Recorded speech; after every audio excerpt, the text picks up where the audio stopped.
The rules of bigotry, according to the left, they're a constantly shifting, beautiful kaleidoscope of stupid crap. This week, we learned that if you don't want your small daughter peeing next to a giant man who thinks he's a woman, you're a bigot. If you're a woman who's slightly uncomfortable with a man who thinks he is a woman whipping out his penis to urinate in front of you, you're also a bigot. If you're a religious person who doesn't want to participate in an activity you consider sinful, you're also a bigot. Now, on the other hand, if you're a man who thinks you're a woman and you want to force a small girl to pee next to you, you are fighting for freedom.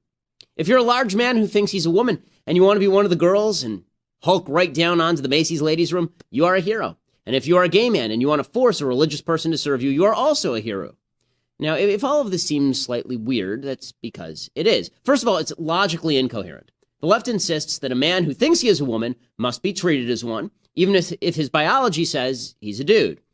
However, if a man believes he's a man, he can't discuss vital issues of national import like abortion because he lacks the vital prerequisite, a womb. Men cannot understand women, the logic runs, unless they are women. But men cannot be women, of course, except in the fevered imaginations of crazy people on the left. And even the left doesn't really believe this. Leftists simultaneously want to enshrine unchangeable sexual differences, even though, according to them, men and womanly can shift places all the time. And then they want to deny that the differences exist in the first place. So if you're talking about abortion, men and women are inherently different, can't change it. If you're talking about Caitlyn Jenner having a twig and berries, Caitlyn Jenner's still a woman. This is nonsense, you say. Shut up, they say. In the end, leftists don't have to be coherent, they just have to control the government gun. Now, the baseline definition of freedom in Western civilization has been this. You don't get to force me to serve you, and you don't get to force me to think the way you want me to think.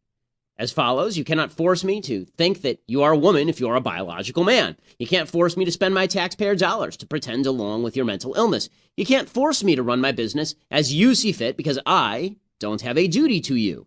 The left doesn't believe in freedom except the freedom to destroy the right.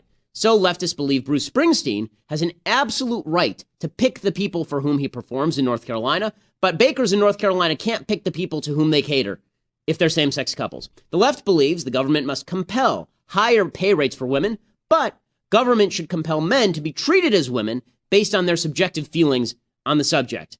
This magical kaleidoscope of morality, it never stops shifting, but in the end, there's only one moral that counts. The left's ultimate insistence on use of government force to compel that we all obey their kaleidoscopic morality. I'm Ben Shapiro. This is The Ben Shapiro Show.